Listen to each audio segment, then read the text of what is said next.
Aku tak pernah menyangka, orang yang dulu meninggalkanku tanpa penjelasan, kini berdiri di depanku, sebagai bos besar tempat aku bekerja. Tanganku gemetar saat mendengar namaku dipanggilnya. Bukan karena rindu, tapi karena luka lama yang belum sepenuhnya sembuh. Halo teman-teman semua, pernahkah kalian membayangkan bertemu kembali dengan mantan?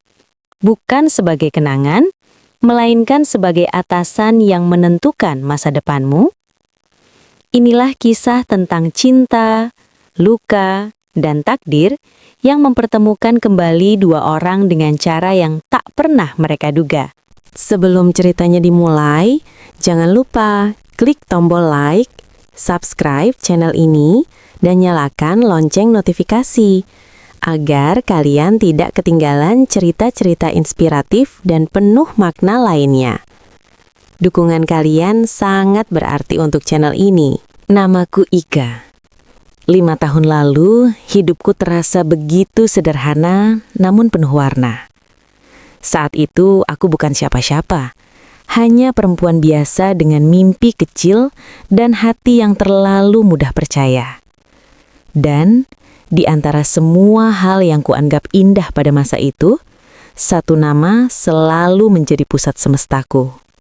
Roni. Aku mengenalnya bukan dari tempat mewah, bukan pula dari kisah yang dramatis. Kami bertemu secara sederhana, di sebuah acara kecil yang bahkan kini nyaris kulupakan detailnya. Namun sejak hari itu, kehadirannya perlahan mengambil ruang dalam hidupku. Roni bukan pria yang pandai merangkai kata manis, tapi caranya mendengarkan membuatku merasa dihargai. Ia tidak banyak berjanji, namun sikapnya membuatku yakin bahwa aku aman bersamanya. Hari-hari kami diisi tawa kecil, percakapan panjang, dan mimpi-mimpi yang terdengar kekanak-kanakan. Kami sering berbicara tentang masa depan, tentang pekerjaan yang stabil, tentang rumah sederhana, bahkan tentang nama anak yang belum tentu akan pernah ada. Aku mencintainya dengan cara yang polos, tanpa curiga, tanpa pertahanan. Roni sering berkata, "Aku mungkin belum apa-apa sekarang, Ike, tapi aku janji akan berusaha." Dan aku percaya. Aku selalu percaya. Namun kehangatan itu perlahan berubah. Roni mulai sering diam. Pesan-pesanku dibalas singkat. Teleponku tak lagi sering dijawab. Ketika ku tanya, ia hanya berkata sedang lelah, sedang banyak pikiran. Aku memilih mengerti, meski hatiku dipenuhi tanda tanya. Hingga suatu malam, tanpa pertengkaran, tanpa isyarat apapun sebelumnya, Roni menghilang. Tak ada telepon, tak ada pertemuan, tak ada penjelasan. Hanya sebuah pesan singkat yang masuk ke ponselku menjelang tengah malam. "Maaf Ike, aku harus pergi. Jangan mencariku." Dunia seolah berhenti berputar. Tanganku gemetar, dadaku sesak, dan mataku tak sanggup lagi menahan air mata. Aku membaca pesan itu berulang kali, berharap ada kalimat lanjutan. Namun tak ada. Nomor Roni tak bisa dihubungi. Media sosialnya menghilang seakan ia tak pernah ada. Aku mencari jawaban kemana-mana, namun yang kutemukan hanyalah sunyi. Hari-hari setelah itu menjadi masa tergelap dalam hidupku. Aku mempertanyakan diriku sendiri, apakah aku kurang baik? Apakah cintaku tak cukup? Setiap sudut kota mengingatkan padanya. Setiap lagu terasa seperti luka yang dibuka kembali. Namun, waktu memaksaku bangkit. Perlahan aku belajar tersenyum lagi. Aku menata hidupku dari awal, membangun karir, memperbaiki diriku sendiri. Aku berjanji pada diriku, tak akan lagi bergantung pada siapapun. Meski begitu, jauh dalam hati, ada satu luka yang tak pernah benar-benar sembuh. Luka karena ditinggalkan tanpa alasan. Luka karena cinta yang berakhir tanpa penutup. Dan aku tak pernah menyangka bahwa luka itu suatu hari akan terbuka kembali oleh orang yang sama dengan peran yang sama sekali berbeda. 5 tahun adalah waktu yang cukup panjang untuk mengubah banyak hal. Termasuk aku, Ike. Kini aku bukan lagi perempuan rapuh yang menangis setiap malam karena kehilangan. Aku telah bekerja keras, menata hidupku perlahan, dan membangun karir dari nol.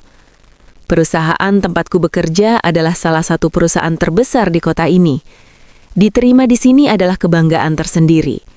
Bukti bahwa aku mampu berdiri tanpa bergantung pada siapapun. Hari itu adalah hari yang sangat penting. Hari pertama aku resmi bekerja sebagai staf tetap. Aku datang lebih pagi dari biasanya, mengenakan pakaian terbaik yang kupunya, mencoba menenangkan degup jantung yang terus berlari.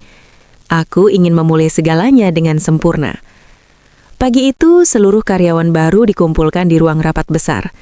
Suasana terasa formal, penuh bisik-bisik dan wajah-wajah tegang.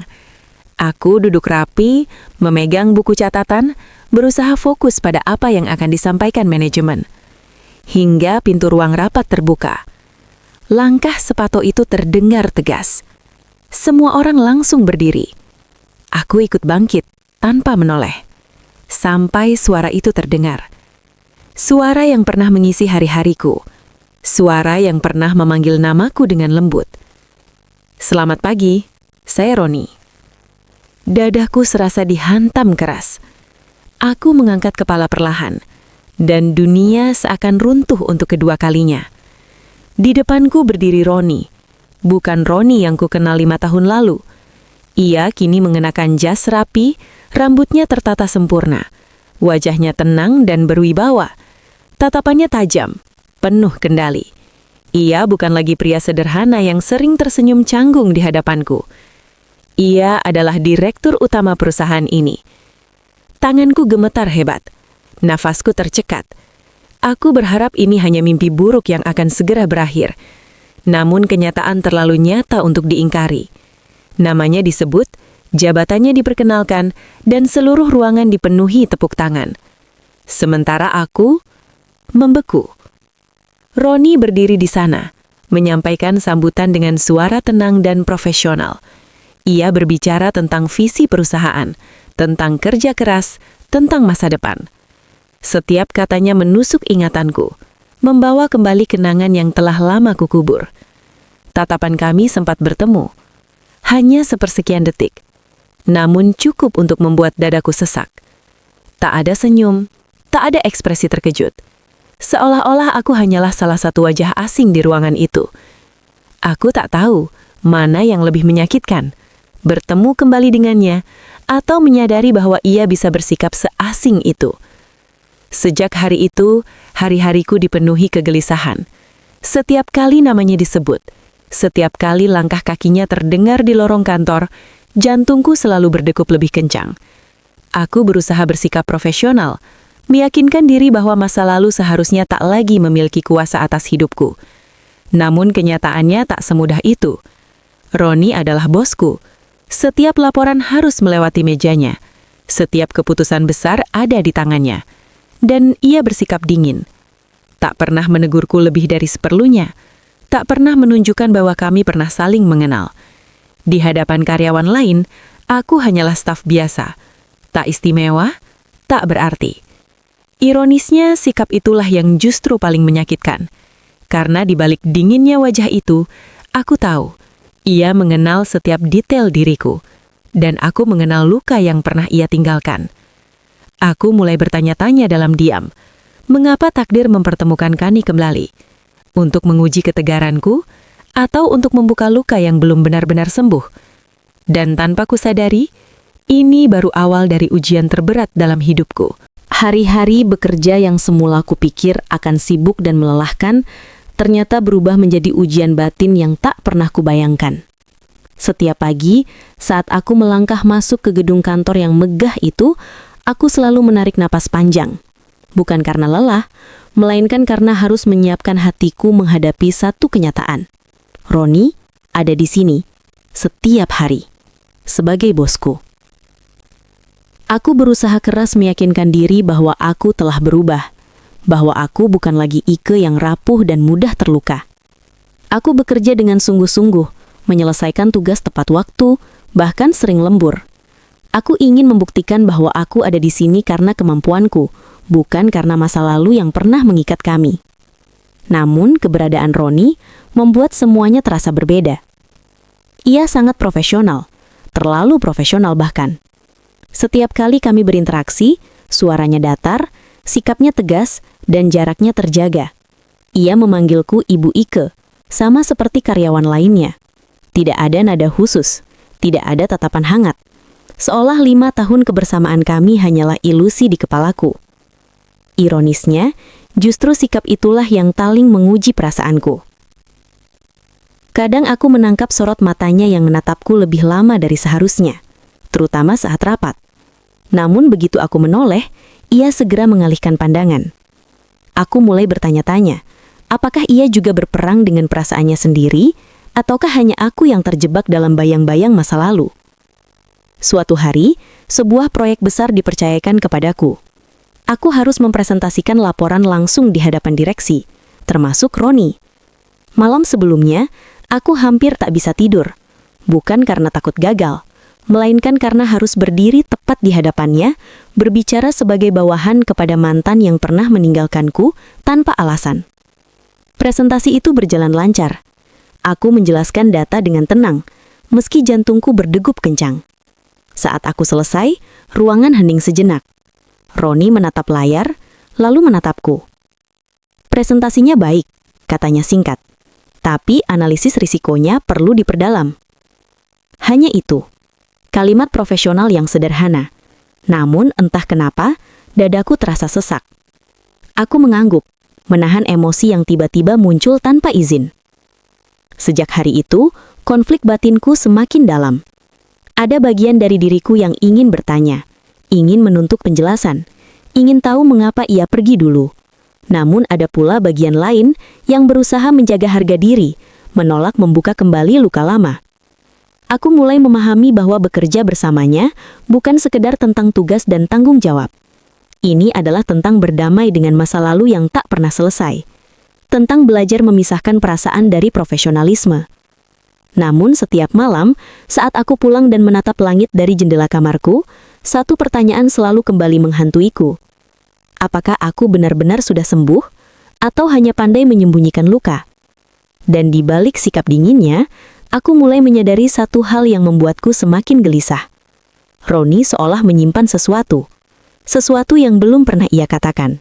Sesuatu yang mungkin akan mengubah segalanya. Malam itu hujan turun tanpa aba-aba. Seolah langit sengaja ikut menyimpan rahasia yang selama ini terpendam.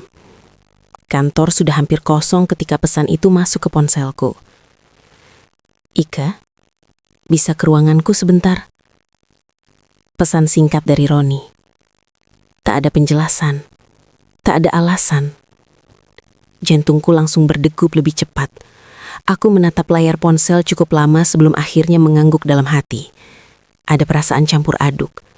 Takut, marah, dan lelah. Namun ada satu hal yang lebih kuat dari semuanya. Aku ingin jawaban. Langkah kakiku terasa berat saat menyusuri lorong kantor yang sunyi. Lampu-lampu menyala temaram, memantulkan bayangan yang membuatku semakin gugup. Saat aku mengetuk pintu ruangannya, suara Roni terdengar dari dalam. Masuk. Ia berdiri di dekat jendela, menatap hujan yang mengguyur kota. Untuk pertama kalinya sejak kami bertemu kembali, wajahnya tampak lelah. Bukan wajah seorang direktur, melainkan wajah seorang pria yang memikul beban terlalu lama. Ika, terima kasih sudah datang, katanya pelan. Aku berdiri beberapa langkah darinya, menjaga jarak. Ada yang bisa saya bantu, Pak? Kata Pak keluar saja dari mulutku, sengaja, dan aku melihat rahangnya mengeras mendengarnya. Aku tidak memanggilmu sebagai bawahan. Aku memanggilmu sebagai Ike. Dadaku bergetar. Emosi yang selama ini kutahan perlahan merayap naik. Roni menarik nafas panjang, lalu akhirnya berkata, "Aku berutang penjelasan padamu. Sejak 5 tahun lalu." Kata-kata itu membuat pertahananku runtuh, Amarah yang lama ku pendam akhirnya menemukan jalan keluar. Penjelasan? Suaraku bergetar. Kau menghilang tanpa jejak, Roni. Kau tahu apa yang kulalui? Kau tahu bagaimana rasanya ditinggalkan tanpa alasan? Ia menunduk. Untuk pertama kalinya, aku melihat Roni yang dulu, rapuh dan tak berdaya. Aku pergi karena aku dipaksa. Keluargaku menentang hubungan kita. Saat itu, ayahku sakit keras. Aku diberi pilihan, meninggalkanmu dan masuk ke dalam bisnis keluarga, atau kehilangan segalanya. Air mataku jatuh tanpa bisa kutahan. Kau bahkan tak memberiku kesempatan untuk memilih. Kau memutuskan semuanya sendiri. Aku tahu, jawabnya dengan suara parau, dan itu kesalahan terbesarku. Ia mendekat beberapa langkah, lalu berhenti. Aku pikir jika aku menghilang, kau akan membenci dan melupakanku. Aku tak menyangka luka itu justru menghancurkanmu, dan juga aku. Aku terdiam. Hujan di luar semakin deras, seolah menjadi saksi pengakuan yang terlambat ini. Aku tak pernah menikah, Ike. Bukan karena tak ada kesempatan, tapi karena hatiku tertinggal padamu. Hatiku bergetar hebat. Namun bersamaan dengan itu, luka lama kembali terasa perih.